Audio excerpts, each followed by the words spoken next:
volgende op Skemergrond. Iets binne jou het geshrink. En ons albei weet jy sal eiere en gemoedstruffel wees. Dis jou hartse plek. Hoe kan jy vir een oomblik dink dat Tilly tot moord in staat is? As jy koekoes. Weet hoe dit voel as daar vir jou hele lewe lank gelieg is. Jy's 'n strong woman. Dis ek. Ek het vir Lily gesê sy moet wegbly. En dink jy Lily sal jou wense respek? Ek's 18. Ek kan doen wat ek wil.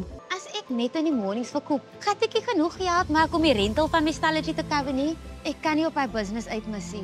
Maak my mal om te dink dat Tilly is opgesluit saam met 'n klomp kriminele in 'n sel. Ek dink jy is meer bekommerd oor hoekom Tilly in die tronk is. Christine het ore en oë oral. Sy gaan al ons skeletons gebruik om ons familie uitmekaar uit te skeer. Ek need desperately iemand om vir my te cover. Anders maak dit nie financial sense om dit te hou nie. En ek kan nie my ma se stalletjie verloor nie, Kev. Ek ken vir tannie Tilly. Nee, Roan, jy dink jy ken my. Maar wie weet wat regtig agter geslote deure aangaan. Ek probeer lees oor hoe mense gewoonlik hulle families uit kults kry. Bedoel ons kan probeer. Ons moet probeer, Lily. Sy's 'n volwassene en Christine het haar nie gekidnap nie. Jy het die ability om regdeur hulle liegstories te kyk en jou eie lyf gesoek. Dit vat guts en maturity. Jy moet net onthou om die product ook inside out te leer ken.